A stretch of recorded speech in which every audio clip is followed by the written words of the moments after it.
The summer festival season is almost over, but there's still a few amazing shows making their way through Toronto. Playing to a packed house was Corey Kent. His show here at the Budweiser stage marked his first show north of the border.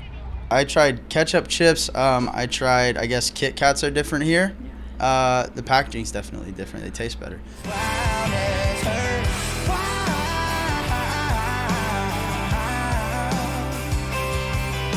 This is a change of pace for us. Like, we're used to, we kind of cut our teeth playing the Texas, Oklahoma, red dirt clubs. And those are much more intimate. This is a challenge actually for us. And how do you make the person that is, 500 yards away from you feel like they're getting the same quality of experience as the person on the front row? That's something we've never had to do before. So really what I get out of this is experience. I'm getting to learn from one of the best in the industry at a former entertainer of the year.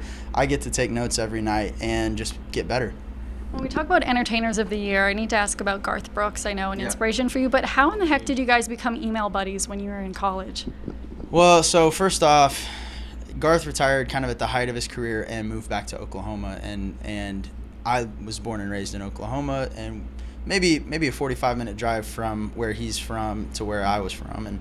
And basically the music industry is not huge in Oklahoma. Like, if you're coming up in that scene, there's not a ton of people doing that. And so just through some mutual friends, we ended up linking up. I had a CD of 3 songs that I wrote, and I walked up to him the first time I met him, and I was like, "Hey, my name's Corey. Here's 3 songs. I think they're good enough to be on the radio right now." And he goes, "Really? You think they're that good?" And I was like, "Oh yeah, I know they're that good."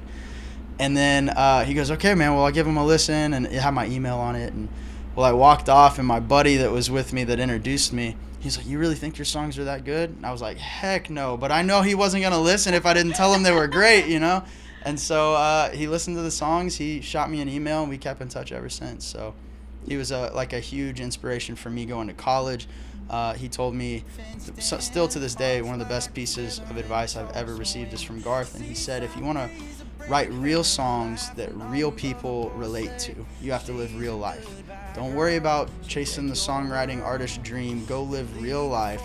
Have real interactions with real people, real relationships. Get your heart broke. All those sort of things.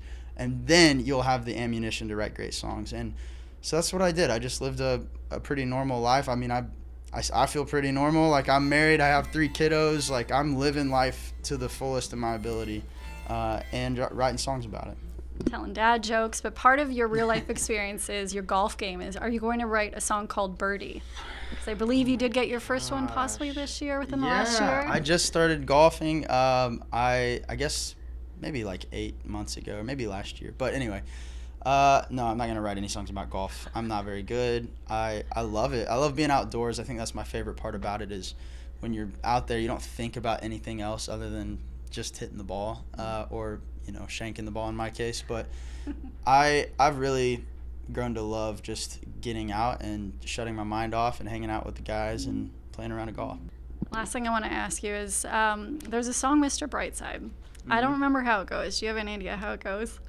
Coming out of my cage and I've been doing just fine. Yeah, I know the whole thing.